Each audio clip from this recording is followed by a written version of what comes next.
제임스 패커의 기도라는 책이 있습니다. 이 책에 보면 틀에 박힌 기도의 위험성을 경고를 하는 내용이 나옵니다. 이렇게 되어 있습니다. 우리는 단지 정기적으로 기도했다라는 이유 때문에 기도한 후 만족을 얻는 기계적 과정을 되풀이하는 건 아닌지 분별해야 한다. 그러니까 많은 사람들이 정기적으로 기도를 하기 때문에 자기는 기도했다라는 그것에 만족을 한다라는 거예요. 그러면서 원래 기도하려고 했었던 목적과는 상관이 없이 그냥 기도하는 것 자체를 되풀이하고 있는 그런 틀에 박힌 기도를 많이 한다라는 거죠. 그러면서 이 틀에 박힌 기도가 가지는 위험성이 있다라는 거예요. 이 틀에 박힌 기도는 기도를 매일 해야 할 일 목록 중 하나로 전락시킨다라는 것입니다. 그냥 기도가 하나의 일로 그냥 전락시켜버리고요. 또 하나는 마음이 담기지 않은 기도를 하면서 기도했다라는 이 거짓 안도감, 그러니까 내가 기도했다 이런 안도감을 갖는다라는 거예요. 그러니까 많은 사람들이 그렇게 살아가는 분들이 많잖아요. 신앙생활 잘하세요? 저 새벽 예배 나가고 있어요. 새벽 예배 나가는 것하고 신앙생활 잘하는 것하고 무슨 관계가 있는 거죠? 관계가 있을 수도 있고 없을 수도 있잖아요. 그러니까 사랑하냐고 물었는데 내 너한테 뭘 다 해주고 있지 않냐? 이렇게 대답하면 어때요? 사랑하냐 하면 사랑한다라고 대답을 받아야 되는데 내가 너한테 성실하게 지금 다 하고 있는데 뭐 문제 있어? 문제 있어 라는 답을 듣고 싶은 게 아니잖아요. 하나님께 그렇게 접근하는 경우가 많다라는 거예요. 기도하면서 우리는 기도했기 때문에 나는 그래도 괜찮다라는 거예요. 기도 모임에 안 나오는 사람보다는 기도 모임에 나가는 내가 조금 나을 거라고 생각하잖아요. 그게 위험성에 포함되어 있을 수 있다라는 거죠. 그러면서 패커는 이 기도를 부부관계에 비유를 하면서 이렇게 이야기를 합니다. 함께 보내는 시간을 계획하는 부부들은 바쁜 부부들이 흔히 빠지는 덫을 피할 수 있다.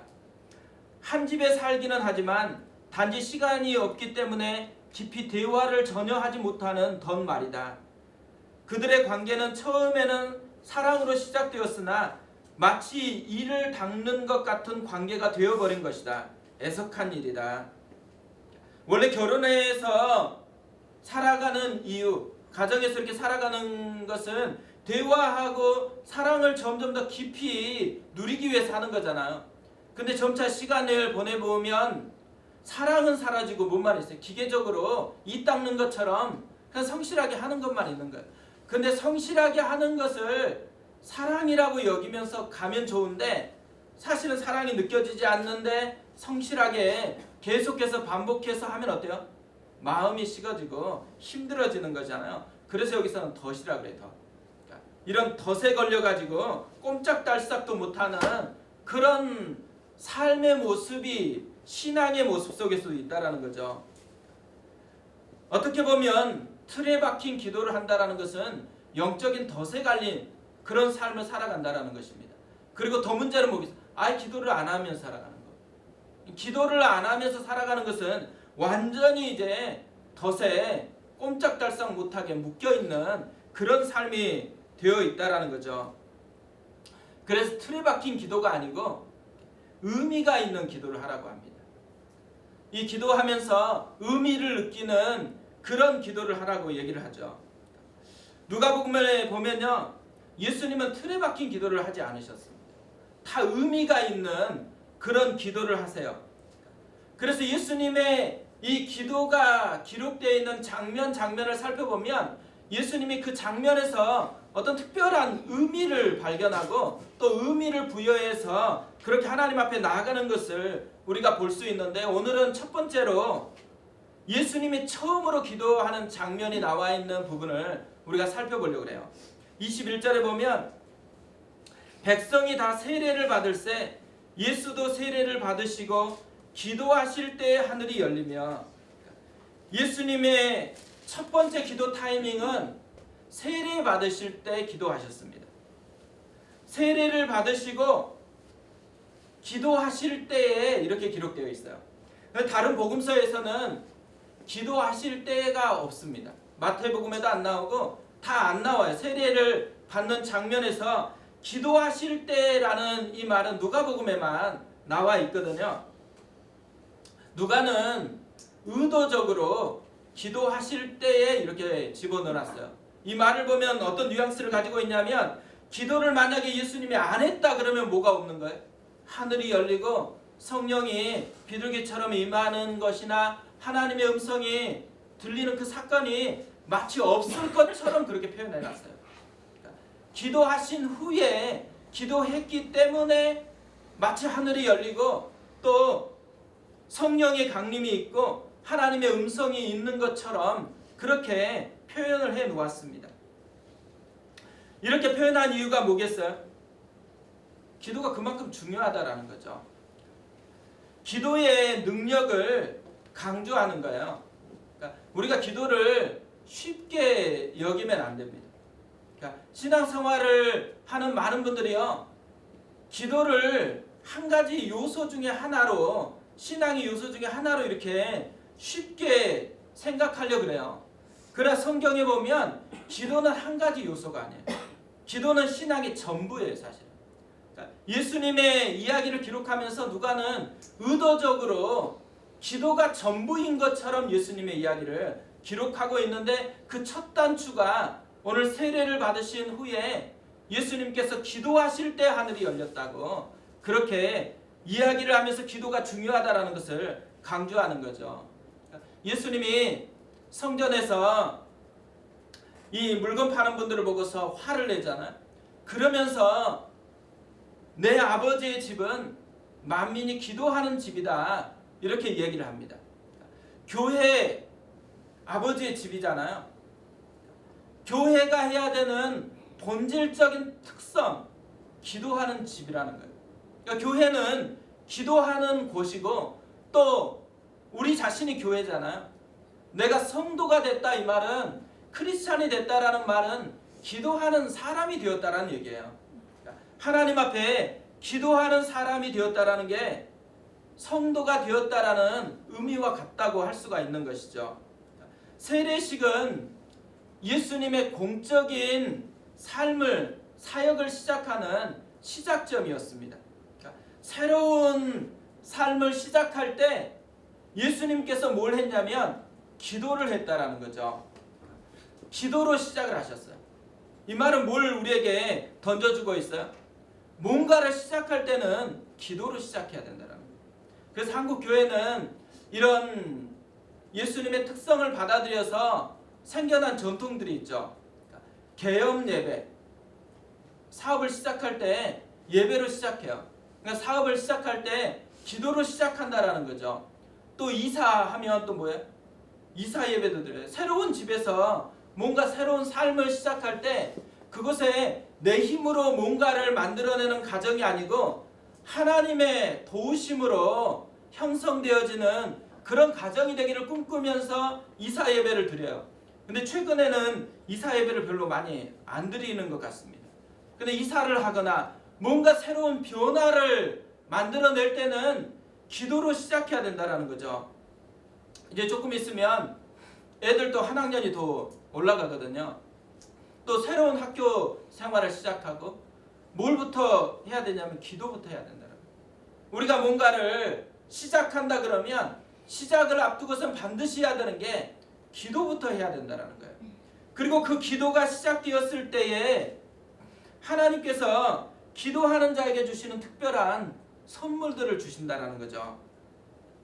오늘 말씀을 보면요, 기도할 때, 특별히 시작을 위해서 기도할 때 하나님이 어떤 선물을 주셨는지를 우리가 살펴볼 수가 있습니다. 두 가지 선물을 살펴볼 수 있는데요. 첫 번째 선물은 뭐냐면 격려예요. 격려를 얻게 되어집니다. 사실 뭔가 새로운 시작을 하면 두려움이 찾아오잖아요.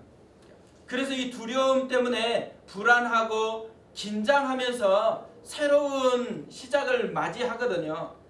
여호수아도 그랬어요. 모세가 죽은 후에 새로운 사명을 붙들고 이제 가나안 땅 정복을 시작해야 되는데 여호수아 전쟁에 나갔다고 하면 이겼던 사람이잖아요.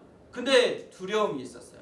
이 두려움이 있으니까 하나님께서 이 두려움을 다시 완화시켜주기 위해서 찾아갑니다. 여호수아 1장 9절에서 이렇게 말씀합니다. 내가 내게 명령한 것이 아니냐. 강하고 담대하라. 두려워하지 말며 놀라지 말라. 내가 어디로 가든지 내 하나님 여호와가 너와 함께 하느니라. 시작할 때는요, 격려가 필요한 거예요. 저도 개척 막 시작했을 때 사업을 막 시작한 청년이 저한테 동병상련이 느껴진다고 그렇게 얘기했거든요. 목사님 얼굴을 보니까 긴장이 가득해가지고 자기하고 같은 그런 마음이 느껴진다고. 근데 그 말이 진짜 맞았던 것 같아요.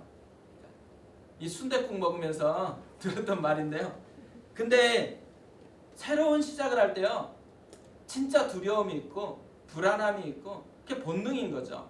근데 그때 뭐가 필요해요? 격려. 그러니까 제가 이 정도 온 건 결국 격려를 먹고 이 정도 온 거예요. 여기까지 온 건 다 격려해 주신 것 때문에. 제일 기본적 격려가 뭔지 아세요? 목회자에게 가장 기본적 격려는 앉아 있는 거예요. 놀라운 일이지만 함께 해주는 게요, 가장 중요한 격려예요.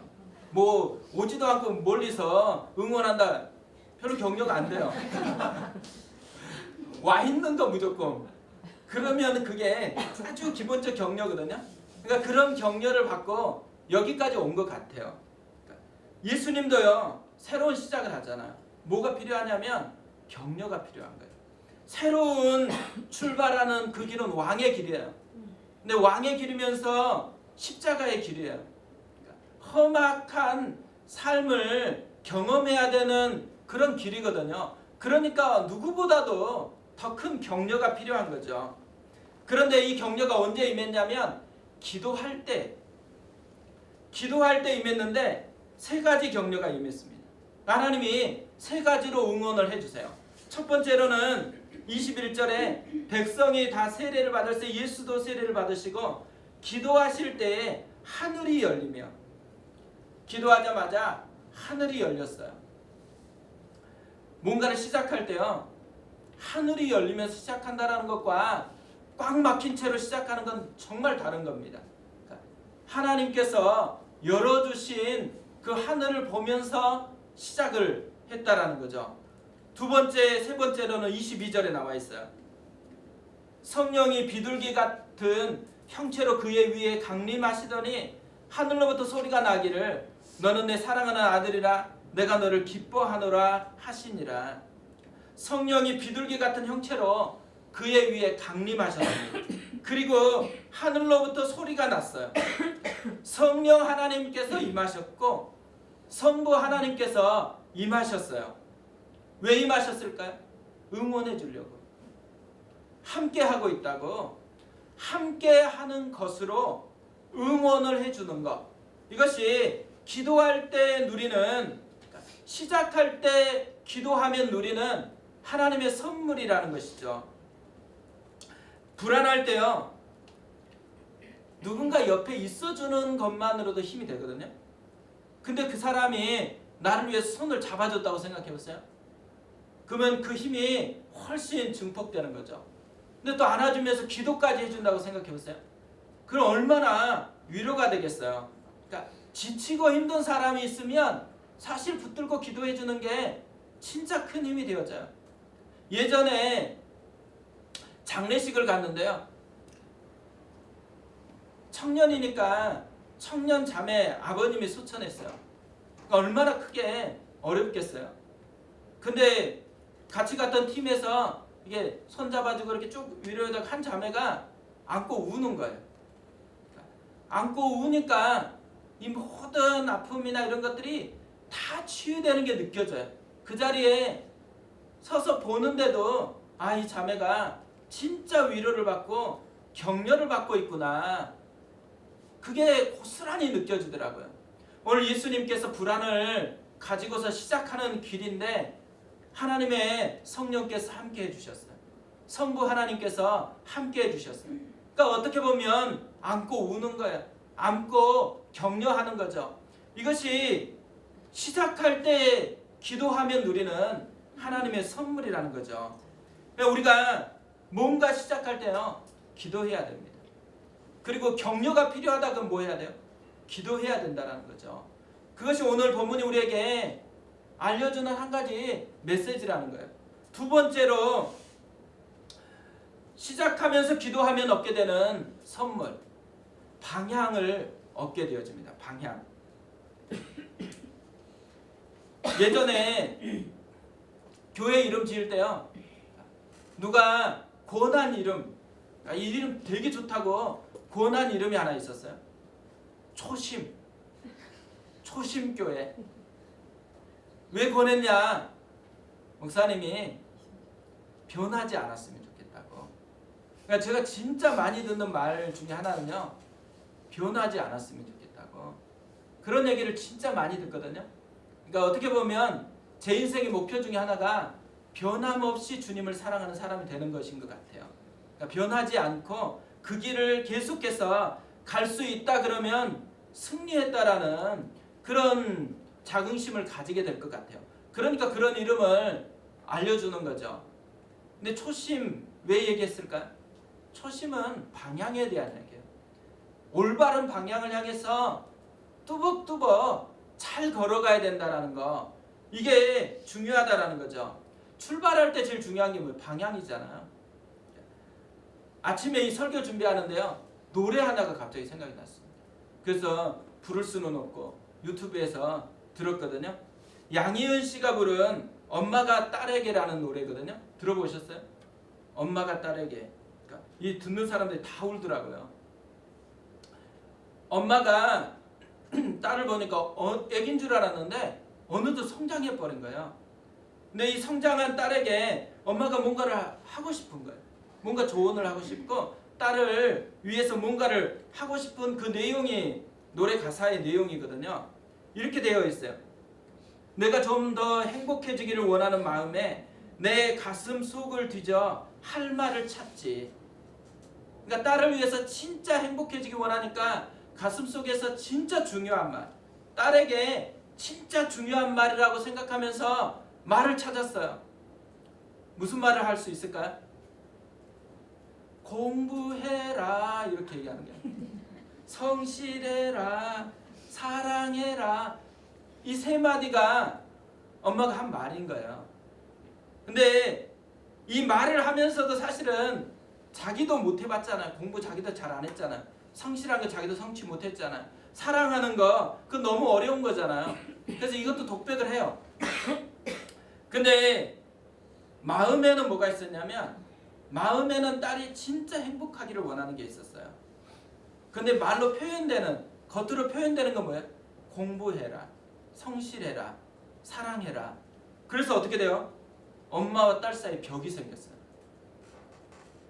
엄마와 딸 사이에 마음은 이렇게 좋은 마음인데 표현되는 것은 엉뚱한 것을 해버리니까 벽이 생겨가지고 딸하고 관계가 깨어져 있는 그것을 노래하는 게 사실 엄마가 딸에게라는 노래거든요.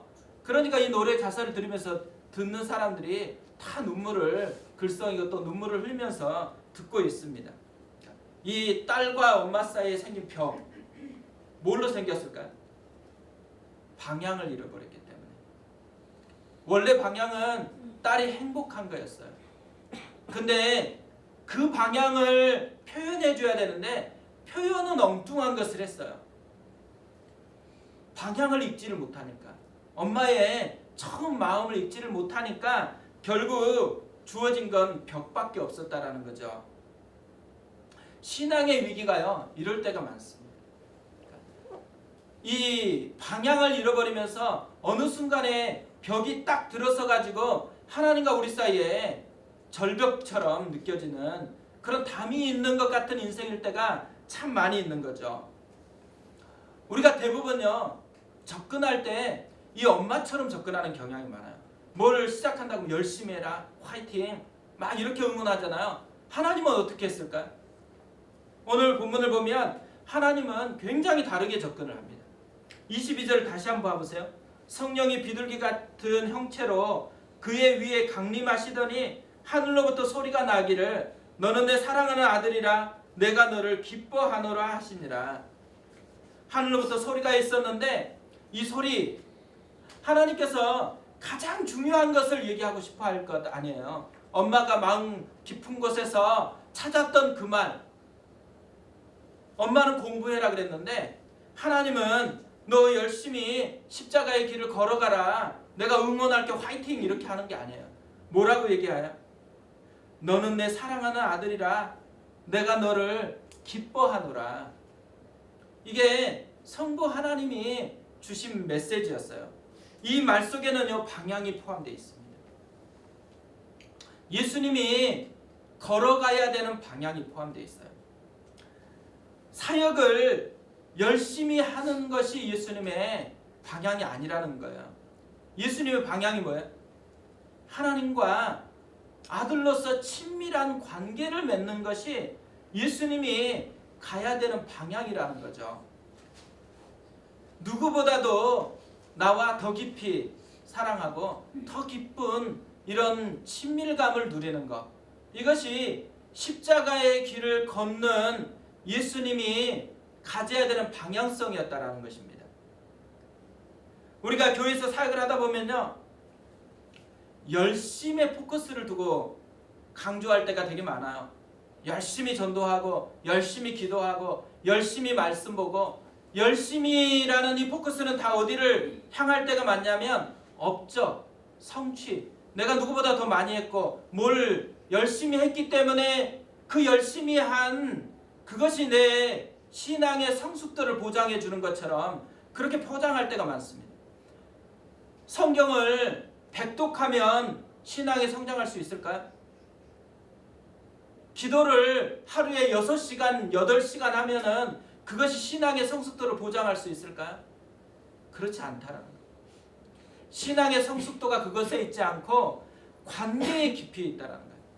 마음과 마음이 이어져야 되는 거예요. 하나님은 우리와 마음과 마음이 이어져서 사랑하고 싶어서 자녀를 만들었지, 자녀로 삼았지, 뭘 열심히 해가지고 그것으로 하나님을 조금 영광스럽게 여기는 것처럼 그렇게 하기 위해서 부른 게 아닙니다. 하나님은 충분해요. 하나님은 우리가 뭘 안 해줘도 이미 충분해요. 이미 풍성해요. 나누고 싶은 거예요. 하나님의 사랑과 우리의 사랑이 만나지는 그 기쁨을 함께 공유하고 싶은 거죠. 이게 하나님의 방향성이었다라는 거예요. 그래서 신앙이 깊어진다라는 것은요, 우리가 불러야 하는 노래는 한 가지밖에 없어요. 예수 사랑합니다. 점점 더 사랑합니다. 그래서 예전에 주님 앞에 죽어서 주 앞에 도착하면 부를 노래가 그거밖에 없잖아요.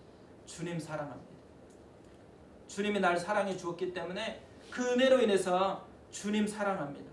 이것이 신앙의 방향성이라는 거예요.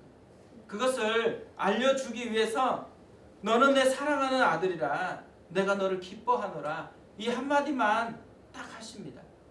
그리고 이런 방향성이 이루어지기 위해서 뭐가 중요하다라는 거예요? 정체성. 예수님께서 듣는 이 말을 보세요. 뭔가를 성취했기 때문에 너를 기뻐하노라 이렇게 얘기한 게 아니에요. 너는 내 사랑하는 아들이요. 네가 사랑하는 아들이기 때문에 그것만으로 충분히 기뻐한다고 그렇게 말씀하고 있는 거죠. 그러니까 신앙의 위기 중에 위기는 뭐냐면 이 정체성으로 기뻐하는 것을 다른 것으로 기뻐하는 것을 변질시키는 거예요. 우리가 죄인이어도 기뻐하세요. 왜냐하면 탕자가 돌아갈 때 탕부 하나님께서 다가와서 안으시고 기뻐함을 마음껏 표현해줘요. 그리고 그것이 하나님 나라다고, 그것이 복음이다고 그렇게 얘기해줍니다. 그러니까 교회에서 누려야 되는 것 중에 하나는 탕자 같은 죄인이 돌아와서 아버지의 품을 누리는 거거든요. 근데 점점 어떤 면에서는 교회가 세련되어 가는 것은 위험합니다. 그러니까 점점 세련돼 보이면 사람들이 세련되어지는 그 정도는 돼야지만 성도됨을 누릴 수 있다고 생각하는 그런 게 되어지거든요. 어떤 면에서는요, 복음은 세련됨을 추구하는 게 아니에요. 복음은 세련됨이 아니고 죄인이건 그렇지 않다라고 느껴지는 사람이건 간에 아버지의 품을 누리는 거거든요. 하나님 아버지가 나를 깊이 사랑해서 존재만으로 나를 기뻐한다라는 거. 이것이 교회에서 누려야 되는 진짜 중요한 정체성인 거죠. 제가 오늘 이 말씀을 준비하다가 보니까 이제 딸을 깨울 시간이 됐더라고요. 우리 둘째 자고 있으니까 가서 깨우면서 아빠가 무슨 얘기로 많이 깨우니 물어봤어요. 제일 많이 하는 귀염둥이 사랑해. 귀염둥이 사랑해로 깨운대요. 그래서 왜 아빠가 이런 말로 깨우는지 알아? 물어봤거든요. 모르죠, 당연히. 제가 얘기를 해줬어요. 아빠가 하나님께 배웠다고. 하나님이 예수님 세례 받을 때 보니까 내 사랑하는 아들이고 내 기뻐하는 자라고. 그러니까 존재적으로 기뻐한다고 그렇게 표현해서 아빠도 그렇게 너한테 그렇게 하는 거다고. 우리가 다른 건 몰라도요, 가정에서 이건 진짜 배워야 됩니다. 성부 하나님이 하신 것처럼 존재만으로 기쁨을 표현할 수 있는 능력, 이게 있어야 되는 거거든요. 그러니까 사람의 힘으로 안 되는 게 이거예요. 존재만으로 기쁨을 표현하는 게 사람의 힘으로 안 돼요. 뭐가 필요하겠어요? 성령님의 도우심이 필요하죠. 하나님의 도우심으로 인해서 진정한 정체성을 느끼고 그 정체성으로 그 사람을 수용해 주는 것. 이게 처음 사역을 앞둔 예수님이 기도할 때 주신 성부 하나님의 선물이에요. 그래서 우리가 뭘 시작할 때요, 이 두 가지는 있어야 됩니다. 하나는 격려. 하나님이 끊임없이 우리를 격려하신다라는 것. 두 번째로는 방향. 근데 이 방향의 뿌리에 뭐가 있어요? 정체성. 내 존재를 그대로 수용하면서 기뻐하시는 하나님이 우리 아버지라는 것. 이 정체성이 시작을 앞두고 또 기도할 때마다 하나님이 우리에게 주고자 하는 선물이라는 거예요. 그래서 오늘 이 말씀을 잘 기억했으면 좋겠습니다. 기도하실 때 하늘이 열렸고 성령이 비둘기 형체로 강림했고 하늘에 소리가 있었는데 너는 내 사랑하는 아들이라 내가 너를 기뻐하노라. 오늘 기도할 때 이 음성을 드렸으면 좋겠습니다. 하나님이 우리가 기도할 때도 동일하게 이 은혜로 임하는 그런 기도가 되었으면 좋겠습니다.